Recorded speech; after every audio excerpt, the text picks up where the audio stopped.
नमस्कार, live cities देख रहे हैं आप। इस वक्त हम होटल मौर्या में मौजूद हैं और आपको बता दें कि यहाँ पर देश के गृह मंत्री अमित शाह जी का जो काफिला है वो आपको दिख रहा होगा। देश के गृह मंत्री अमित शाह पटना के होटल मौर्या में पहुंचे हैं और आपको बता दें कि बिहार में चुनाव है और चुनाव से पहले अमित शाह का यह दौरा काफी अहम माना जा रहा है। लेकिन यहाँ एक और बड़ी खबर है, यहाँ एक और बड़ा कैच है। आपको बता दें कि जो मुकेश सहनी की पार्टी है, विकासशील इंसान पार्टी, उसको लेकर के प्रेस कॉन्फ्रेंस भी यही होना था। आपको बता दें कि मुकेश सहनी की पार्टी जो है वीआईपी पार्टी, उसको लेकर के महागठबंधन में अभी तक स्पष्टता नहीं सामने आई है।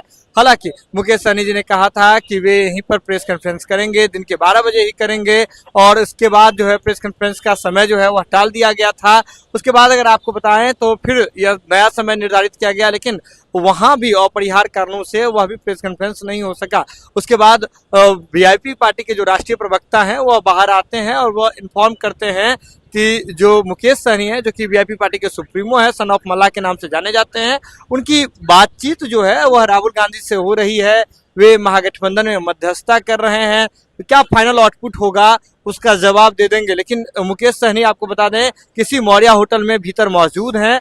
जो आपको बता दें कि वीआईपी पार्टी के सुप्रीमो है मुकेश सहनी, ये यहीं मौजूद हैं और यहीं पर देश के गृह मंत्री अमित शाह, जो कि बड़े रणनीतिकार हैं, आपको एनडीए में चाणक्य के नाम से जाने जाते हैं, वे भी यहीं पर पहुंचे हैं। मुकेश सहनी भी भीतर मौजूद है, अमित शाह भी जो है आपको बता दें कि यहीं पहुंचे हैं, होटल मौर्या पहुंचे हैं। दूसरी ओर जो वीआईपी पार्टी के जितने समर्थक हैं वह सुबह से ही यहाँ इंतजार में जुटे हुए हैं, सुबह से ही इंतजार कर रहे हैं कि कब उनके नेता कोई बड़ा फैसला लेते हैं। अब सीधे तौर पर देख रहे होंगे तस्वीरें, होटल मौर्या के बाहर की तस्वीरें हैं।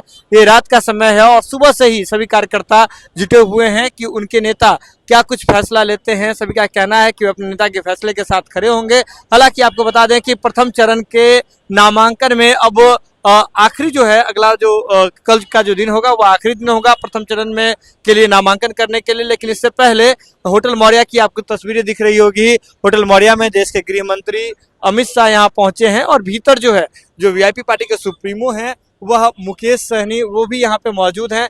आपको बता दें कि आपको याद होगा, अगर आप राजनीति के रूप से सजग हैं तो आपको याद होगा कि किस तरह से 2020 के बिहार विधानसभा चुनाव से ठीक पहले कैसी परिस्थिति बनी होगी। अभी जो परिस्थिति बनी हुई है वह आपको एक बार फिर से 2020 के विधानसभा चुनाव की याद दिला देती है। देखिए, इतिहास में बहुत कुछ छुपा हुआ रहता है, तो ऐसे में याद दिला देती है कि 2020 में किस तरह की परिस्थिति बनी थी और किस तरह से प्रेस कॉन्फ्रेंस में ही तमाम चीजें, राजनीतिक घटनाक्रम हुए थे। लेकिन अब प्रेस कॉन्फ्रेंस में मुकेश सहनी जी के द्वारा जो है बार बार डिले किया जा रहा है। लेकिन इसी बीच जो गृह मंत्री हैं देश के अमित शाह, वो भी यहाँ पहुंचे हैं, होटल मौर्या में पहुंचे हैं और भीतर गए हैं और इसी होटल मौर्या में मुकेश सहनी भी मौजूद हैं। तो कहीं ना कहीं अलग अलग तरह की चर्चाएं चल रही है। कार्यकर्ता इस बात से भी उत्साहित हैं कि कुछ बात हो सकती है, कुछ बात बन सकती है। हालांकि क्या कुछ होगा ये आने वाले समय में पता चलेगा। लेकिन आप सीधे तौर पर समझिए कार्यकर्ता डटे हुए हैं और मुकेश सहनी के जो वीआईपी पार्टी के सुप्रीमो हैं उनके फैसले का इंतजार कर रहे हैं, कह रहे हैं कि जो भी फैसला लेंगे उनके साथ रहेंगे। लेकिन इसी बीच मुकेश सहनी भीतर मौजूद हैं। प्रेस कॉन्फ्रेंस अभी तक उन्होंने नहीं किया है, टाल रहे हैं, लगातार टाल रहे हैं प्रेस कॉन्फ्रेंस। लेकिन मुकेश सहनी के प्रेस कॉन्फ्रेंस से ठीक पहले यानी कि किसी भी प्रकार का राजनीतिक फैसला लेने से ठीक पहले अमित शाह जो हैं, जो कि देश के गृह मंत्री हैं और एनडीए के सर्वमान्य नेता के रूप में जाने जाते हैं। आपको बता दें कि अमित शाह राजनीतिक चाणक्य के रूप से जाने जाते हैं, तो वो भी होटल मौर्या जो है वह पहुंच चुके हैं। ये खबर आप लाइव सिटीज के यूट्यूब पर देख रहे हैं तो आप सब्सक्राइब कर लें, फेसबुक पर देख रहे हैं तो फॉलो कर लें। पटना से लाइव सिटीज के लिए सुमन सौरभ की रिपोर्ट।